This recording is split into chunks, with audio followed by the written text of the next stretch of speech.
नमस्कार, मैं हूं स्निग्धा और आप सभी को फेमैटिक्स लर्निंग हब की तरफ से स्वतंत्रता दिवस की हार्दिक शुभकामनाएं।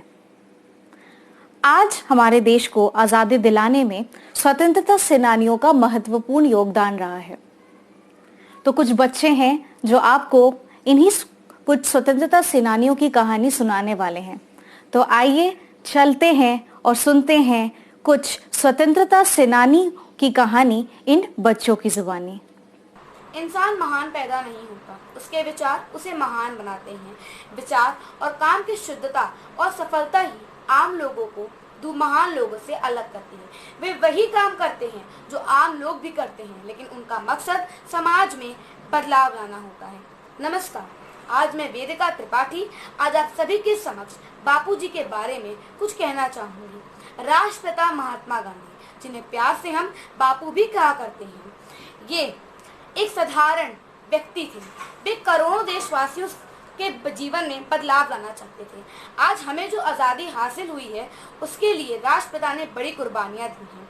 वे सबके साथ मिलकर चलना चाहते थे।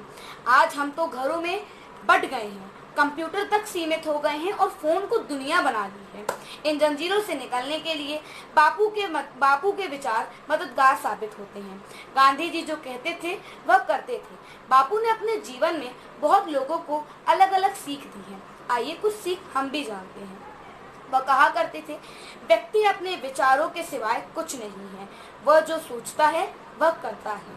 बापू जी का हर कथन सही होता था। बापू यह भी कहा करते थे, धैर्य का छोटा हिस्सा भी एक टन उपदेश से बेहतर है। हम जो करते हैं और हम जो कर सकते हैं, इसके बीच का अंतर दुनिया की ज्यादातर समस्याओं के समाधान के लिए पर्याप्त होगा।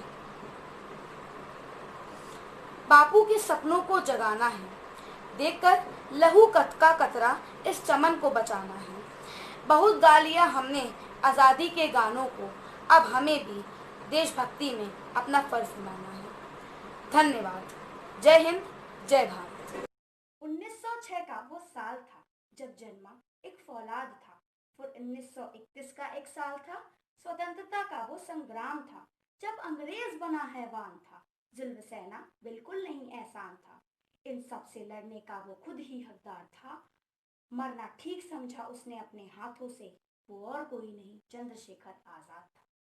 नमस्कार, मैं साध्वी शुक्ला आज स्वतंत्रता दिवस के उपलक्ष्य में आप सभी को एक महान क्रांतिकारी चंद्रशेखर आजाद की कुछ महत्वपूर्ण पलों के बारे में बताना चाहूँ। मैं आजाद हूँ, दुश्मन की गोलियों का सामना हम करेंगे, हम आजाद हैं, हम आजाद ही रहेंगे। अपनी पहली सजा में आजाद को 15 कोड़े पड़े। आजाद की देशभक्ति का अंदाजा इसी बात से लगाया जा सकता है कि हर कोड़े पर उन्होंने वंदे मातरम के साथ महात्मा गांधी की जय के नारे लगाए। सार्वजनिक रूप से इसके बाद से ही उन्हें आजाद के नाम से पुकारा जाने लगा।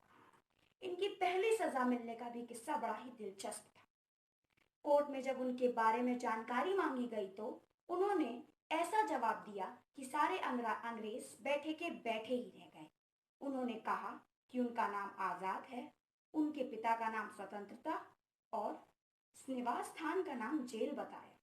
आजाद ने उसके बाद अन्य क्रांतिकारियों के साथ मिलकर कई खजाना लूटना शुरू कर दिया। अंग्रेजों ने भारतीयों पर अत्याचार कर जो भी खजाना लूटा वे वो वहीं पे रखा करते थे।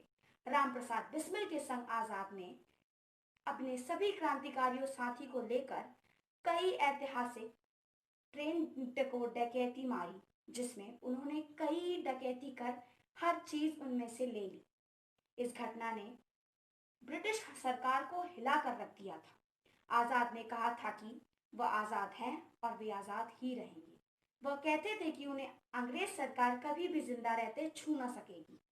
27 फरवरी 1931 को अंग्रेज पुलिस ने इलाहाबाद के एल्फ्रेड पार्क में उन्हें अकेले चारों ओर से खेल दिया था, लेकिन आजाद उनसे 20 मिनट तक अकेले ही लड़ते रहे। उन्होंने अपने अन्य साथियों को वहां से सुरक्षित बाहर भी निकाला और उनके पास सिर्फ एक गोली बची थी जो उन्होंने अपने सर ले ली, यह सोच के कि वे कभी भी किसी अंग्रेज के हाथों नहीं पड़ेंगे, जो कि उनका संकल्प था। उनके इस संकल्प को हम अपनी शिक्षा के रूप में ले सकते हैं, जैसे कि हमें भी अपनी जिंदगी में हमेशा दृढ़ संकल्पित होना चाहिए, अपने संकल्प को हमेशा मजबूत रखना चाहिए। आजाद ने हमें कई शिक्षाएं दी हैं। देश पर जिसका खून न खौले, खून नहीं वो पानी है, जो देश के काम ना है वो बेकार जवानी है। धन्यवाद। एक बनकर छा गए जो वक्त के अंगार पे, रख दिए ये शीश अपना मृत्यु की तलवार पे। तज गए जो वायु शीतल लू थपेड़ों में घिरे, आज भी नव चेतना बन वो नजर में है तेरे। नमस्कार, मैं आदर्श श्रीवास्तव आज आप सभी के समक्ष एक वीर क्रांतिकारी के बारे में बताने जा रहा हूँ, जिनका नाम है श्री भगत सिंह जी। वो दिन भी आया था 1919 13 अप्रैल को जलियांवाला बाग हत्याकांड हुआ, जिसमें अनेक वीर क्रांतिकारी मारे गए और इन वीर क्रांतिकारी को श्रद्धांजलि हमारे भगत सिंह जी ने दी। और भगत सिंह जी ने उस दिन से यह ठान लिया था कि हमारे देश और देशवासियों के अपमान का बदला वह अवश्य लेंगे। 1920 में महात्मा गांधी के असहयोग आंदोलन को देखकर इन्होंने 1921 में स्कूल छोड़ दिया और देश के हित में लग गए। आजादी की उस लड़ाई में सिर्फ एक नारे ने सबको बांध रखा था और वह यह नारा था, इंकलाब जिंदाबाद, इंकलाब जिंदाबाद, इंकलाब। इस नारे को भगत सिंह जी ने और उनके कुछ क्रांतिकारी साथियों ने दिल्ली की असेंबली में 8 अप्रैल 1929 को एक आजादी बम फोड़ते हुए बुलंद किया।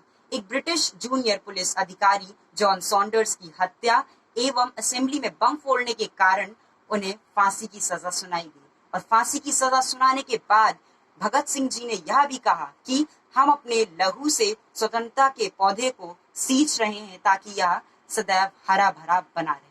मात्र 23 वर्ष के थे जब क्रांतिकारी युवा श्री भगत सिंह जी ने हमारे देश के लिए अपने प्राण न्यौछावर कर दिए।